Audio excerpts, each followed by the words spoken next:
अस्सलाम वालेकुम दोस्तों, मैं जाफर इकबाल तुसा देखते पे यूट्यूब चैनल कलाम खैर। विलागिंग दी दुनिया दे विच पहला कदम और पहला विलाग जिवें वो कच्ची कैदा पढ़ते आसे ना अलिफ अनार ते बे बकरी अज वो काम है। ये अलिफ अनार ए अनार खड़े वे ते ए तले ए बकरी बैठी है वे। बकरी को सटेंदे से घात विलागे जड़ा शुरू करेंदे से।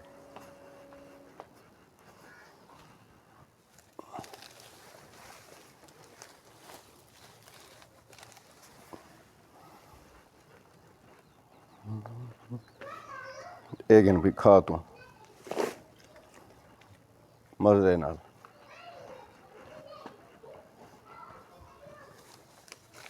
मतलब थोड़ा थी वे लिहाजा ही कुछ सारा ही जड़ा एक दफ़ा जिंदे नाल रज बने एक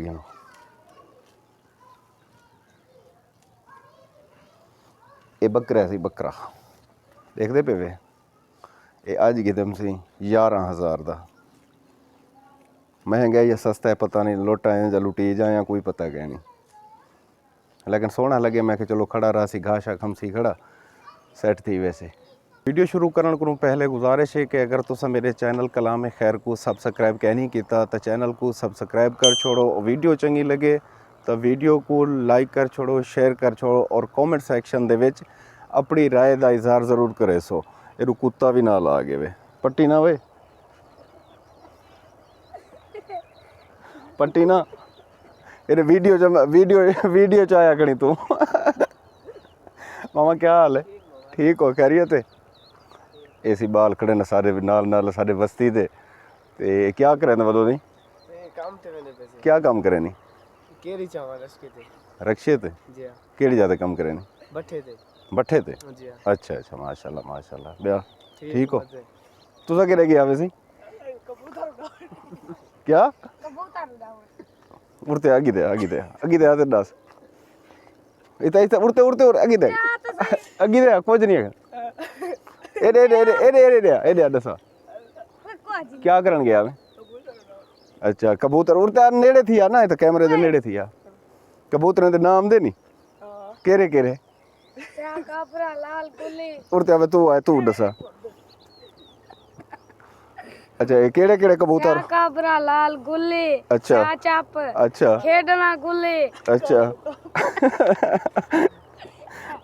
तेकू केड़े हमने वे तेकू क्या दा शौक है उड़ते एरिया डसान एरिया एरिया गाना हम दे तेकू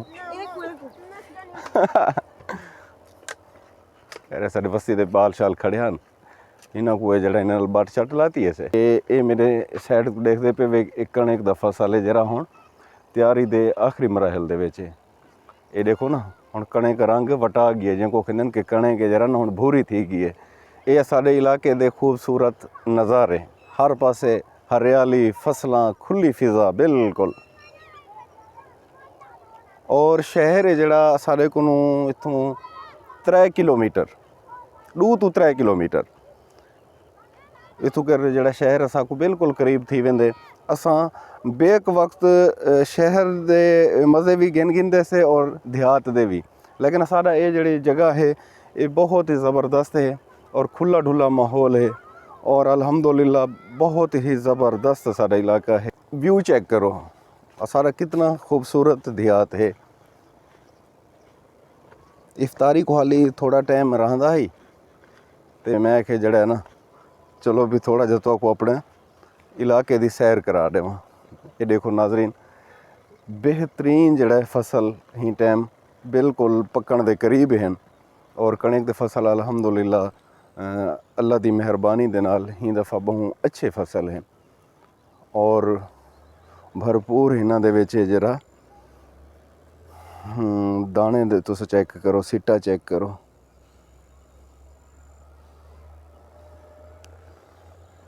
ज़बरदस्त। वो सामने रोड है पिया जड़ा साढ़े शहर खानपुर नूं वेंदे वीवर्स तुसा चो केड़ा बंदा है जड़ा खानपुर का ना सुनिया होवे या खानपुर डिठा होवे कॉमेंट सैक्शन में दसा है ज़रूर। साडे शहर है जड़ा वो एक बे हवाले नाल भी है जड़ा मशहूर है एक चीज़ है एक प्रोडक्ट है इतों दी जिंदी वजह तू मशहूर है जी वीवर्स ते मेरे दोस्त हैं मोहम्मद नाजिक साहब ਤੇ ਇਹਨਾਂ को मिलन वास्ते मैं इतना गिरा गया और ये सारे नाल खड़े भतीजे सी क्या ना है सी थोड़ा मलिक उमर हाँ मोहम्मद उमर मोहम्मद उमर तेरा नाम क्या है मोहम्मद यूसुफ हाँ वीवर दे मेरे दोस्त हैं मोहम्मद नाजिक साहब पहले भी मेरे तारुफ और नंबर कराया ते बैठे वास्ते सही करते वाला ये चाह शाह दा कोई तकल्लुफ च कितने ये चाह भी ये पी दो तो जी बिस्मिल्लाह आओ तुसा ते ये मेरे दोस्त हैं बहु ही प्यारे है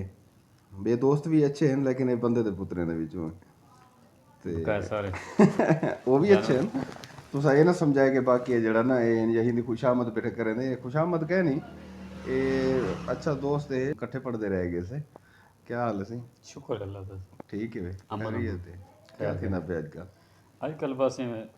रमज़ान शरीफ दे रोज़े माशाल्लाह अच्छा सहरी इफ्तारी अच्छा हाँ बाकी घरेलू मामला अच्छा उदू बाद जेह्ड़ा ये चाय शाय इसी भट्ठा जेड़ा सिल्लां वाला भट्ठा होंदा ना उंदे ए मैनेजर हैं वे ते ये सारा डी जेड़ा उन्हीं के भट्ठे ते रह वेंदे शाम को वाल आंदे ते वाल किन्हीं असां को मौका मिलदे कि असां ये जेड़ा वाल कट्ठे बह वेंदे से गप शप चाह ता कप कट्ठे पी गिदा नाविक साहब जी जी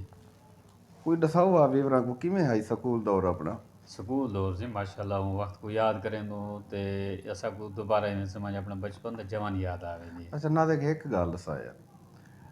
अपने सारे टीचर अच्छे हैं जा मैं विचों ना मिलिया अपने ना मास्टर अशरफ साहब बहुत अच्छे हैं माशाल्लाह ते ओ एन ते मैं उठी खड़ा अच्छा उठी खड़ा ते वाला मेरे को आखें कि तू क्यों उठी खड़ी मेरे नाल इतना कर मैं खटड़े दे बैठा हम ना ते वाला ओ एन ते मैं उठी खड़ा ते वाला उन्होंने को मैं बिलाए आगे मेरे मैं कि साज मैं तुम्हारे नाल के ना बस अच्छा वाल खैर मेरे को जबरदस्ती मैं वाला वो अलहदा है कोई साइड ते कुर्सी पी ना ते पैरें वाले पासों मैं वाला उठा कर बन बैठा ते वाल मैं उन्होंने को सवाल किया मैं कि उस्ताद जी पहले शागिर्दें दे विच ते अज दे शागिर्दें दे विच क्या फर्क है ते भला ਉਹ ਨਾ ਬੜਾ ਇੱਕ ਉਹ ਆਖੀ ਕਿ ਇੱਕ ਤੋਂ ਦਸਾਵਾਂ ਕਿ ਉਹ ਦੌਰ ਦੇ ਨਾ ਉਹ ਉਸਤਾਦ ਵੀ ਕਹਿੰਦੇ ਰਹੇਗੇ उस्ताद ਔਰ ਉਹ ਸ਼ਾਗਿਰਦ ਵੀ ਕਹਿੰਦੇ ਰਹੇਗੇ ना उस्ताद रह गए ਵੀਰ ਤੁਸੀਂ ਵੀ ਇਹ ਗੱਲ ਨਾਲ ਐਗਰੀ ਹੋ ਸੋ बिल्कुल ਕਿ ਅਸਾਂ ਆਪਣੇ ਉਸਤਾਦਾਂ ਦੀ ਬਹੁ ਦਿਲੋਂ ਜਾਨ ਨੂੰ ਕਦਰ ਕਰਦੇ ਆਸੇ ਖੌਫ ਇਤਨਾ ਹੁੰਦਾ ਕਿ ਇਤਨਾ ਮਾਂ ਪਿਓ ਨੂੰ ਕਹਿਣਾ ਹੁੰਦਾ ਜਿਤਨਾ ਉਸਤਾਦ ਨੂੰ ਔਰ ਇੱਜ਼ਤ ਇਤਨੀ ਹੁੰਦੀ ਹੈ ਕਿ ਬੇ ਮਾਂ ਪਿਓ ਦੇ ਬਾਅਦ ਅਗਰ ਕਹੀਂ ਦੀ ਇੱਜ਼ਤ ਹੁੰਦੀ ਤਾਂ ਉਹ ਉਸਤਾਦ ਦੀ ਹੁੰਦੀ ਹੈ ਔਰ ਉਸਤਾਦ ਸਾਡੇ ਵਾਲਿदैन ਦਾ ਦਰਜਾ ਰੱਖਦੇ ਹਨ ਹੁਣੇ ਉਸਤਾਦਾਂ ਦੀ ਜਿਹੜੀ ਮਿਹਨਤ ਕੋਸ਼ਿਸ਼ ਹੈ ਅੱਜ ਅੱਲਾਹ ਤਾਲਾ ਨੇ ਸਭ ਨੂੰ ਤਾਲੀਮ ਦੇ ਵਿੱਚ ਵੀ ਮਾਸ਼ਾਅੱਲਾ ਲੋਕਾਂ ਨਾਲ ਉੱਠਣ ਬਹਾਨ ਆਪਣੇ ਕਾਰੋਬਾਰ ਮਾਮਲਾਤ ਹਰ ਸ਼ੈ ਦੇ ਵਿੱਚ ਅੱਲਾਹ ਤਾਲਾ ਦਾ ਸ਼ੁਕਰ ਹੈ ਜਿਹੜਾ ਉਸਤਾਦਾਂ ਨੇ ਮਿਹਨਤ ਸਾਡੇ ਉੱਤੇ ਕੀਤੀ ਹੈ ਮਾਸ਼ਾਅੱਲਾ ਬਿਲਕੁਲ ਤੇ ਨਾਲੇ ਭਾਈ ਇਹੀ ਮਾਮਲੇ ਦੇ ਵਿੱਚ ਤੁਸੀਂ ਨੌਜਵਾਨ ਨਸਲ ਕੋ ਅੱਜ ਦਾ ਜਿਹੜਾ ਸਟੂਡੈਂਟ ਹੈ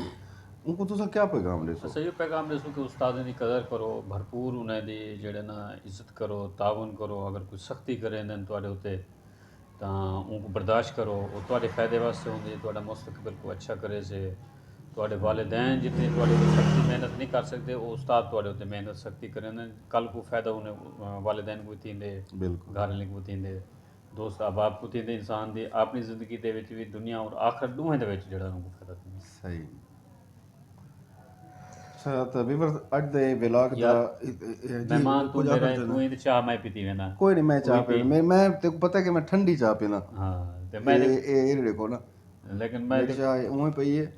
ते मैं मैं जरा ना मैं ठंडी ठंडी और ऐसे ऐसे चाह पीना मैं ही मामले सो सारे एक ब्याह दोस्त है जिद्दू में कब मैं पी गई तो तू क्या सारे एक ब्याह दोस्त है साडा मुश्तरक दोस्त है नाजिक भाई दा बरोबे ना जलील उर रहमान ओ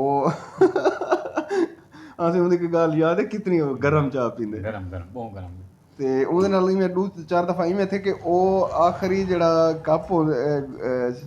ਚਾਹੁੰਦੇ ਨਾ ਜੇ ਟਾਈਮ ਆਖਰੀ ਉਹਦਾ ਘੋਟ ਹੁੰਦੇ ਮੈਂ ਹੂੰ ਟਾਈਮ ਪਹਿਲਾ ਘੋਟ ਭਰੇਂਦਾ ਪਿਆ ਹੁੰਦਾ ਉਹ ਇਤਨੀ ਗਰਮ ਚਾਹ ਪੀਂਦੇ ਔਰ ਮੈਂ ਇਤਨੀ ਠੰਡੀ ਪੀਂਦਾ